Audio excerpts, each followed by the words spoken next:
Hey guys, it's Q&A Tuesday.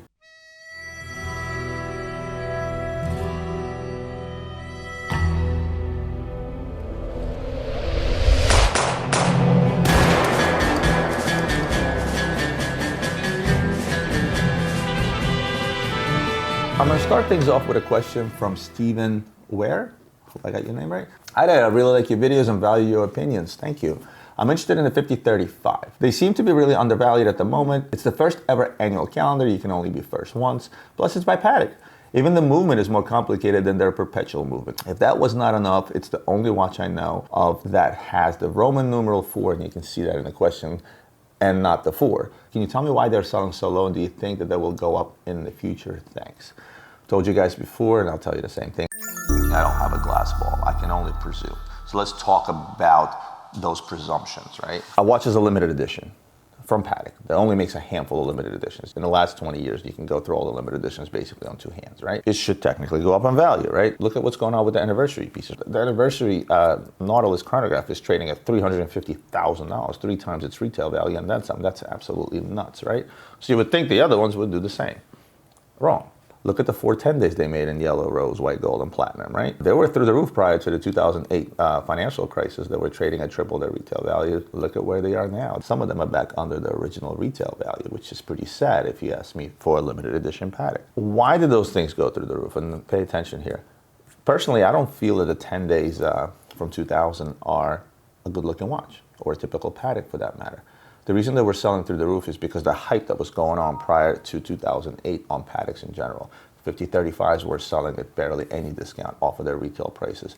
And because of what was going on with a few key models within the Patek world, your 5970s, your 5980s, at the time, again, your 3970s, every other Patek was following suit and going through the roof, kind of like what's going on with Rolex right now because of the hype on some of the steel models like GMTs, like Pepsis and GMT Batmans and so on and so forth. The other lines like the Datejust and so on and so forth are pretty much trading at retail, not at a discount, right? And they're harder to get. Same thing was happening there. At that time, I remember anytime a new Patek would come out, people would want to buy regardless of what it was, not paying attention to a few key things. And those key things are the following.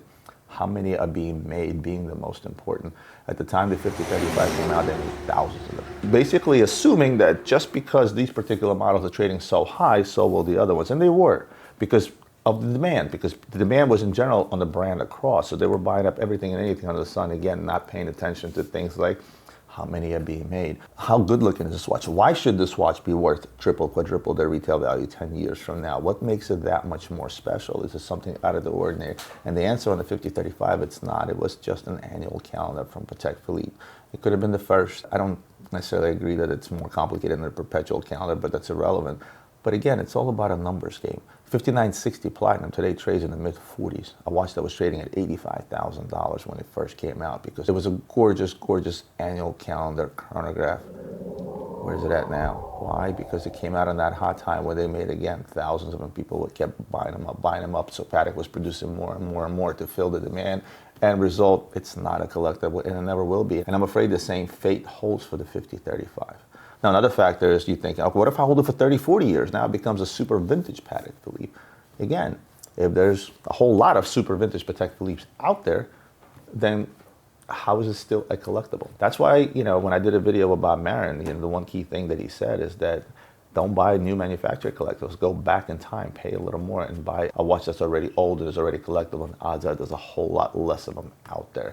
And this is kind of why I think that it may not go up in value in the future. Now, 100 years from now, maybe, but who's got that kind of time, right? Because eventually watches get lost, broken, and so on, and there's less and less of them out in the market. Not quite like wine, for example, that gets drank, but certainly watch numbers do decrease. And not necessarily of how many out there, but how many actually on the market for sale. And this is where this going up in value comes in. Even with everything that I just said, it's still not an exact science. Yes, looking at how good looking the watch is, well, market trends change. What's good looking today may not be considered good looking tomorrow. Sizes of watches change. Popular complications change, or the want for complications. People are out there paying over $100,000 for a time watch only from Richard Mille. It's not a complicated watch at all, right? But it's a very hot brand right now, right? So GMTs, Pepsis, and so on and so forth, you're a victim of supply and demand. The watch is not complex at all. It's really nothing special about a Pepsi or a Batman GMT, but because they're not out there, everybody wants them. If tomorrow Rolex decides to produce 50,000 of them, what's going to happen to the value? It's going to go down, right? But if you go back and buy a GMT Pepsi from the 70s or the 60s, that's already a vintage watch, and they're getting more and more scarce. Hope you understand where I'm going with this, but the bottom line is there's really no real formula out there. Everybody and their mother that was buying up these limited edition 10-day Pateks that I just mentioned thought this was going to continue going up and up and up and up. And guess what? A crisis happened. Tomorrow something else can happen. The day after it can be something else. Bottom line is neither you, me, or anybody else out there is in control. So that's why I always say buy what you like first and foremost. And if it's the 5035 that you want and you feel to you it's a collectible, and this is something that's, again, good point, very, very low in price and a hell of a deal, get out there and pick one up, enjoy it, and don't worry about the future. Hope that answers your question. Here's a good one from Martin Garthwaite. Hope I got that right, Martin. And this is sort of a follow-up after I put out that $600,000 diamond Patek, but it does bring up a point that I've been wanting to discuss. Hi, Roman, great. As always, I'm confused.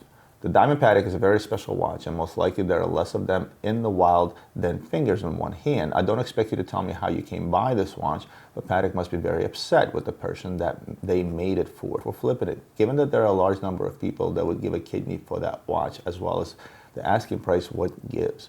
Each watch has a story. Perhaps there's a best-selling book to be written that doesn't have Trump as the subject matter. Trump, by the way, wears Pateks. If you sell that watch to Trump, then oh well. Okay, well, I don't think I'm selling the watch to Trump anytime soon. I would love to. I think we all know that's not going to happen. Well, but then again, you never know. But let me talk to you about what's dubbed as application pieces from Patek Philippe. Patek Philippe has a certain lineup of watches that's an application piece. And by application piece, it means that you literally have to get approved to spend $500,000 plus on the watch, which is kind of stupid if you ask, but it does play off that I can't get this, therefore I want a technique very, very well. The Patek that I showed you is actually not an application piece. It is a rare piece, and only a handful of Patek dealers got that watch. And yes, Patek would be probably pretty upset at the dealer that went and sold that watch into the gray market, but there's really no skin off his back, because as long as he's selling that at retail plus, they really can't say anything about it. And theoretically, now that I own it, it's a used Patek Philippe. And remember, no dealer out there is going to let a Patek go out without putting a client name on the papers. And they do that. Before they sell anything to me, I either have to give them a client's name or they fill in a client's name prior to this thing going out there. Could it have been sold to a client and then sold to me? Absolutely. But there's really no direct link to that particular client, because this was not an application piece. Now, if you want to talk about application pieces, where this question brought this topic up, like Skyman tourbillons, like minute repeater perpetual calendars, and so on and so forth. These are watches that you're not going to be able to buy unless you have a certain history with Patek, unless you've already bought certain watches and you have a history with an authorized dealer, not a guy like me. And then you're able to apply and say, I want an application piece now. I want the new Grand Chime. Stern looks at your stuff, says, okay, this guy's bought a slew of Patek at this point. He looks at your financials. This guy can afford this watch. Therefore, he's not just buying it to resell it and make a quick dollar. This person is of a certain stature where odds are he won't flip it. You get out to Switzerland, go out to a fancy dealer, get a tour of the factory, put a deposit, wait a couple of years, and you get yourself a Grand Chime or a Skyman tourbillon, right? And you literally meet with him in person. You know, it's like an interview. You know, why should I sell you this gazillion-dollar watch? I'm rich, bitch! Sounds funny, but that's the reality of it. That's how it's done. And Patek was able to place themselves in the market as such. They're Patek, they can do that. IWC cannot do that, neither can Jaeger. You know, there's really no brand out there that has an application piece outside of Patek Philippe. There's a few key pieces from Vacheron and other brands out there, but Patek is the biggest when it comes to that kind of stuff. Now, if that particular person gets out and sells that watch in a matter of a short amount of time, which is relatively defined, probably within a year's time, then Patek would certainly, if Patek actually catches that, would certainly get upset. If it's like the guy bought the stuff and put it in auction 6 months later, you know, there's nothing Patek can do to that particular person, but odds are that person will never, ever receive a highly complicated timepiece or an application piece from Patek. So to answer your question is yes, when it comes to application pieces, there's people that still out there as quote-unquote big collectors in the eyes of Patek Philippe, but in turn they're actually dealers like myself, and I won't mention any names obviously, that do get out there and buy this stuff with the purpose of reselling it, and Patek never really finds out because they take their time, or when they resell it, they ensure that it ends on somebody's wrist, not another dealer. For example, they won't take that watch and flip it to another dealer who can then turn it to another dealer, and then it ends up on Instagram and blah, blah, blah, blah, blah, blah. They sell it quietly, they sell it privately, they put it in a private collector's hands that doesn't have the ability to go into Patek and right off the bat buy a application piece, as I just dubbed them, right? And that's really the way to do it. The guys that are doing it, they know what they're doing. They've been doing it for years, and that's why they've never been caught. So I hope that answers your question. Next one from Terry C. Hey Roman, great video as always. Speaking of Basel 2019, I thought the Octo Finissimo Chrono GMT was a massive technical achievement. What do you think about it? As for the Bulgari brand, do you see it overcoming the perception of being only a jewelry brand and eventually gain more watch fans' respect? Well, I'm not going to get into discussing the Octo Finissimo Chrono GMT. I spoke about the super thin watches. I talked about the automatic and the skeleton. And I feel the same way about this one as I did at the previous, and I'll have Ian link up that episode. What I do want to talk about is, as far as the Bulgari brand, do you see them overcoming the perception of being only a jewelry brand and eventually gain more watch fans' respect? Bulgari acquired Daniel Roth. Bulgari, and I showed a Daniel Roth on one of the what's on my desks, the Tourbillon. Bulgari acquired Gerald Genta, an iconic name in the business. Guy responsible for this Royal Oak, the guy responsible for the Nautilus, who has since deceased. The brand Gerald Genta never really took off on its own. It's funny how that works. You know, here you have a guy that made some of the most iconic designs in the watch industry that everybody and their mother knows, but when he gets out on his own and makes his own brand, it doesn't really do all that well. And he didn't really have a long enough time to do so because, again, unfortunately, he passed away. And by Bulgari picking up those two brands, that was their bid of saying, hey, guys, we're not just a jewelry company. We're also, you know, a powerful watchmaking house. So that was a good step. I'm not so sure if acquiring Daniel Roth was a move that helped them greatly, because Daniel Roth has been around for 20 years. I mean, they make kick-ass watches, and all they did is took their stuff with the name Bulgari on it, right? Acquiring Gerald Genta, in their eyes, was a great step towards being recognized, because Gerald Genta is a hell of a watchmaker. Unfortunately, he passed away. So now, you know, who's making those movements? You know, who's designing those movements? It's not Genta anymore, right? So that kind of ended up being an unfortunate flop for them, I guess, if you ask me. I think what Bulgari needs to do is they need to do the same thing that Cartier is doing, and that is developing stuff in-house. But it gets expensive. But they have money, because they make a ton on their jewelry. In fact, if I had to pick the three most popular brands that we sell here at Luxury Bazaar, Bulgari is going to be in the top three alongside with Cartier. And speaking of Cartier, Cartier made a great move towards becoming that huge horology house. Look at some of the watches they have now. I discussed the Astra Tourbillon, the one from 2010, which was around the time where they tried to sort of get into and show themselves as a watch house rather than just a jewelry house. I think Bulgari needs to do more of the same. So rather than get out there and acquiring other companies and other names, I think they really need to develop something in-house. Start coming out with these complicated watches. And for the most part, it's going to be a loser. Because these jewelry companies, when they get out there and they start making these super highly complicated watches that, you know, get into the hundreds of thousands of dollars in terms of retail sticker, the sales are not all that great because people initially don't look at them as such. So you have to bite the bullet for 5-10 years, continue making those pieces, show the consistency to the general crowd that, hey, we are making highly complex stuff now. We are a watch house. We're not just a jewelry house. And perhaps over time, they'll get that sort of stamp of approval from the general consumer to say, you know what, yeah, Bulgari makes great watches, and they will think of them as a watch house rather than a kick-ass jewelry house. But it's very, very difficult to do so at the end of the day when you are arguably one of the top 3 jewelry houses out there, to have your watchmaking sort of come up to par to that of your jewelry status. Odds are that will never happen for them, will never happen for Cartier, but nevertheless, if they establish themselves, I can certainly see them slowly but surely increasing their sales of watches, both the lower end stuff or some of the complicated stuff, should they decide to get super innovative and do that. Hope that answers your question. I'm gonna take one more and get out of here from Dylan. Hi Roman, great stuff as always, keep it up, thank you. I'm well aware that Richard Mille is the hottest brand out there right now, but I also hear a lot of people saying that Richard Mille would be the next Franck Muller. I wanted to ask you exactly what happened with them. I remember they used to be the hottest thing on the market. Would you be able to share what happened? Do you think the Richard Mille could suffer the same fate?